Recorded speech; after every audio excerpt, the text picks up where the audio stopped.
Now, I'm not the biggest Star Wars fan anymore. Like, don't get me wrong, I do like Star Wars a lot, but the thing with that is, I don't know, as I got older, I just kind of fell out of it.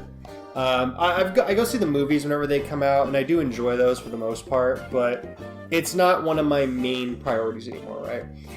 But the thing is, I'm a huge fan of Boba Fett. Like, I know, it's very cliche to like Boba Fett, you know, Family Guy's memed it to death and everything, and I'm sure it, you know, I would sound very much like a hipster. Is that even something people say anymore? I don't even know if people use the term hipster anymore, but maybe I'm hipster for using that term again. But I really enjoyed Boba Fett even before the big Family Guy joke of, you know, the Fat Man and all that stuff. He's always one of my favorite characters from Star Wars, and I even have a book for, you know, the Bounty Hunter Wars, which I haven't read, and I've had it for, you know, a couple of years. I just never gotten around to reading it. But so I'm not exactly selling my Boba Fett as my favorite character, but he really is. I think where it started was at Shadows of the Empire, and don't worry, I'm gonna get to my little Holy Grail here in just a second, but I think it all started with Shadows of the Empire. I remember playing that as a kid and just fucking loving it. Especially the level you get the jetpack, you fight Boba Fett, everything. Thought it was amazing. So, for those who don't know, I used to be in the military. I was in the Army. I was in the Army for 4 years. And I deployed in 2017. And I deployed to Iraq. And, you know, if you deployed over there, you know, like, you get some free... You don't get a lot of free time, but, you know, at nights, if you don't have, like, night shit you're doing, or night missions, or whatever, night ops, or whatever you want to call it. If you don't have shit like that going on, you basically kind of do what you want to do. I mostly was doing schoolwork at night, so, like, I worked literally every day I was out there. And, you know, maybe I could tell stories about the Army some other time, but...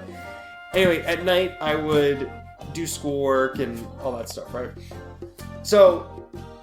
You know, one of the things when you're out there, and I have to preface this because one of the things when you're out there, you end up saving a lot of money because there's not really shit to buy. You're out there. Now, the place I was actually stationed at in Iraq, like the FOB I was on, had a little bit more than some of the other places that you would go to. So I was very fortunate in that regard. But even then, there still wasn't a lot that you would be buying. So most of the time, you would save your money. And you would also waste it. Now, I can tell you stories about some people and some of the stupid ass shit that they would buy. One guy in particular, which I won't name him, but I've got plenty of stories about that guy. So, one night, I was sitting there, and I was thinking about, like, cool shit I wanted to, like, buy for when I got back to Alaska, because I was stationed in Alaska at the time, and, you know, we deployed to Iraq, which that's funny in and of itself, you know. From the freezer to the fucking heater, you know, or the oven, however you want to say it. So, I was looking online, and Sideshow Collectibles, you know, if you don't know what Sideshow Collectibles are, they are a company that makes really fucking cool looking toys, or action figures, or dolls, or however you want to say it. And, I wanted to... Okay, so I saw... You know, let me just pull it out and show it to you, because then it'll be easier to tell the rest of the story. So, this is my Holy Grail, and it's one of the most expensive things I own. So, I guess as a quick preface, I don't own a lot of different things. I'm not really a materialistic kind of guy. And what I mean by that is I don't... And that's a whole story in and of itself, but I don't really collect a lot of things. Occasionally I'll buy shit, but it's gotta be shit something that I think is like really cool or means something to me, I guess. In this regard, it came from an impulse purchase in the middle of the night when I was bored as shit in Iraq. So, this is the box that it had to be shipped to me in, but that's a funny story in itself. But bam, my Holy Grail. This is my Boba Fett animated series, or animated version, Star Wars Sideshow Collectible. Now the thing is, this is the original plastic that came on it. Fix that, there we go. This is the original plastic that came with, or how it was sealed when it originally got sent. So, you know, you can see all the little back stuff and everything. It's still all pretty much there. Now, I had saw it for, I think they sold for, I have it, it's funny, I saved the picture on my phone so I could have it for things. My phone's literally on the other side of the room. And the way I've got my lighting set up, I'm not going to fucking jump over all that to try to get a film. But I think it was $245 how much they were selling these for. So Sideshow collectibles are genuinely very expensive. Like, you never go on there expecting to buy anything. And this is the only thing of theirs that I actually own. And it's probably the most expensive thing. Yeah. It's probably the most expensive random thing that I own. And that's one of the reasons why I still have it in the plastic wrap.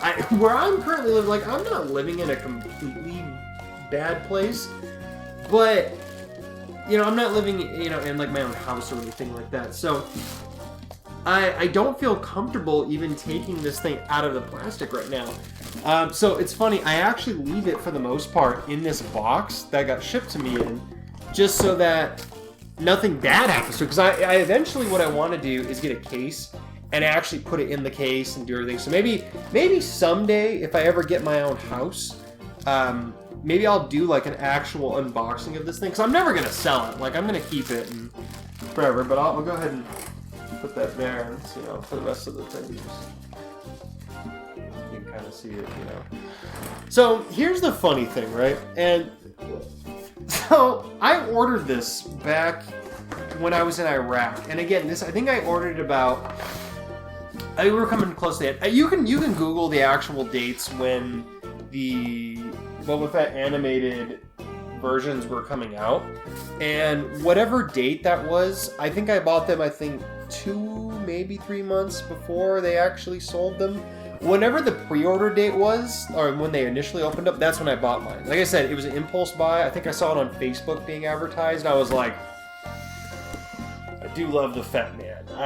It's kind of hard, and it's so fucking cool. Like, the way the original animated look, the blue and the yellow, you know, I just think that's so badass, because the color scheme, it doesn't really work, the blue and the yellow, but at the same time, it kind of does. Like, you get that 80s kind of vibe, and I love that cheesy 80s vibe, and that's what you get when you look at that version. Now, I am pretty partial to the regular Boba Fett colors, though. So, impulse purchase, did it in the middle of the night, and it was one of those situations where I shot and forgot about it. Like, I remembered that I bought it for maybe like 2 months or whatever. You know, and then I got the email saying, oh, we've shipped your Boba Fett. No, I didn't ship it to Iraq. That's the thing I want to make clear. I actually shipped it back to Alaska. And my logic was, okay, we're going to have to go back. We're going to get our own rooms again back in Alaska. And then I get out, you know, of the Army like 6 months after that, right? So I was like, okay, well, I'll get it, and it'll be there waiting for me when I get back. Well, we get back to Alaska, and I had completely forgotten that I bought this thing. Something else in here. There's something. I don't know if you can hear that. But... oh, it's dog food. So I actually keep this in my closet, hidden. So my closet here, it's funny as shit. I'll have to do like a tour of that sometime. My closet doubles as a pantry here, so I keep all my clothes and shit in there. So that's because this thing is so fucking expensive that I don't feel comfortable having it out, because it is so expensive without it being in like a case or anything like that. So I literally keep it in its box, hidden in my closet, because if I sit there and think about it all the time, I'm like, holy shit, this thing is so fucking expensive nowadays. Like, when it first came out, it was $245. Now I think the cheapest you can find on eBay is like $700, and I'm like, I don't own anything else that's that expensive. Like, I live a pretty modest life. So, anyway, completely forgotten that I had ordered this thing. Went through 6 months more of the Army. Well, okay, let's see. December. I got out in July. So, what was that? Yeah, it's about 6 months. And completely forgot about it. So, I get out of the Army. I start doing my thing. And right at the beginning of this year, so it's 2020 now, right? So, like, 2 years have passed since I got out of the Army, roughly. And I believe it was... Let me see if there's a date on here.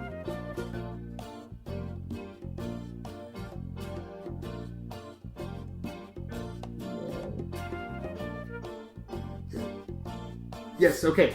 So April 30th, 2020. So roughly almost 6 months, about almost 2 years, so maybe like a year and 6 months, year and 8 months, something like that, from the time I ordered this fucking thing. It's funny, even at the bottom, I'm trying to cover this stuff up.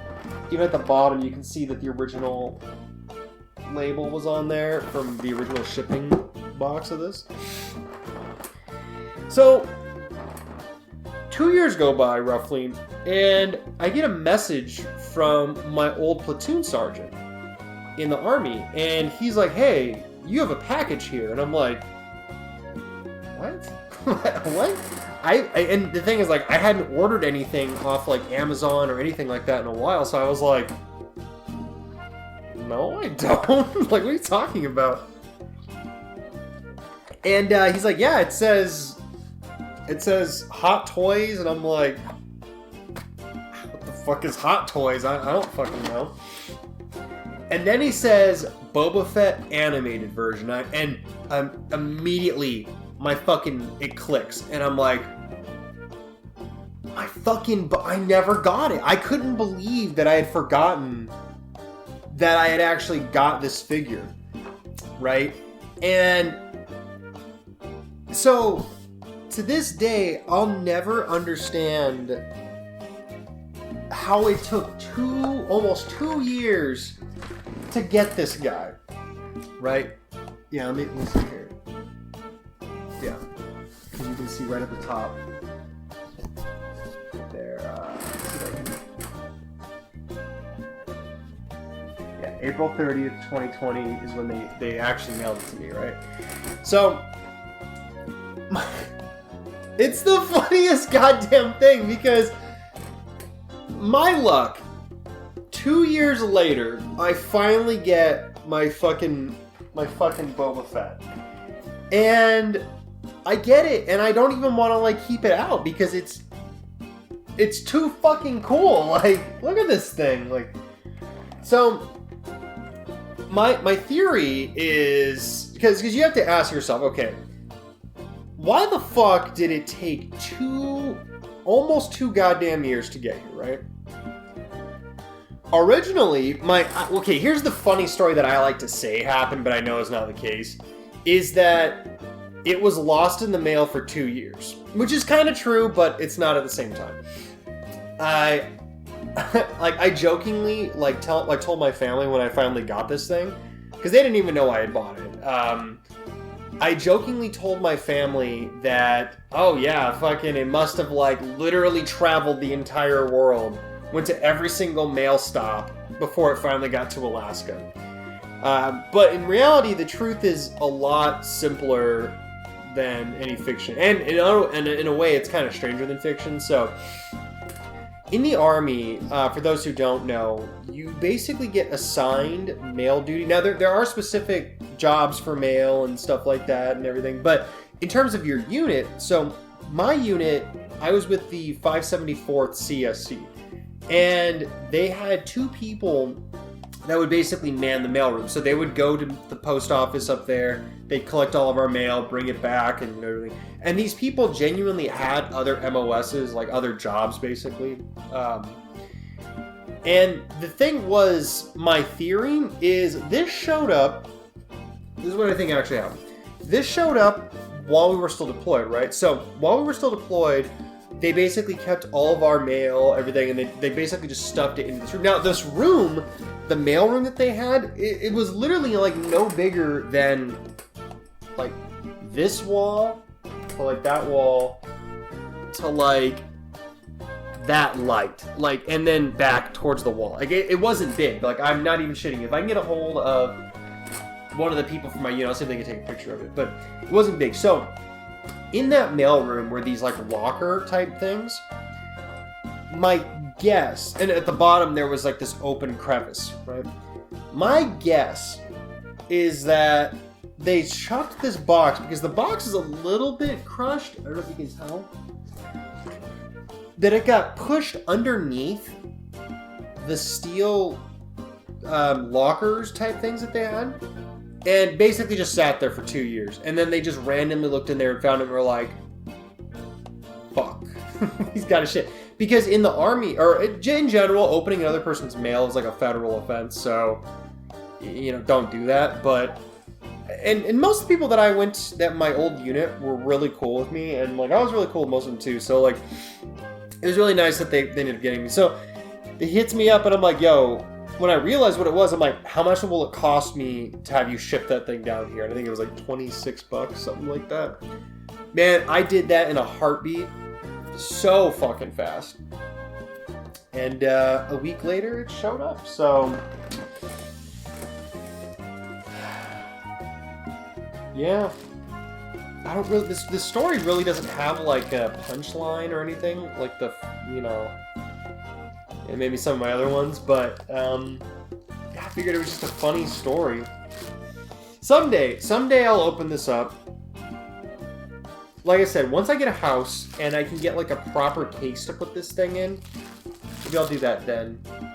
You know, I just realized I technically did an unboxing in 2020 because I technically took this out of the box. So if I get a house in like 2025, will I be like the only guy doing fucking an unboxing in 2025? Could I be that lame? I think I could be that lame actually. So. Anyway, that was just my little story on Boba Fett. Maybe I'll keep this here for the next video, too. Where I have a funny story to talk about. But anyway, that was my story on my Holy Grail of Star Wars collectibles. So, you know, like, comment, subscribe, all that stuff. If you have any other questions or topics or anything you think that I would want to talk about, feel free to shoot me a message or leave a comment, whatever. Like I said, if you don't want to comment, that's fine. I think my email is in my About section, so you can always shoot me an email there too. So anyway, my name's Nick, and sorry, just being all super awkward. Like I said, the last night was a crazy-ass night, and not in a really good way, so I'm very, very tired today. So, anyway, my name's Nick, and thanks for watching.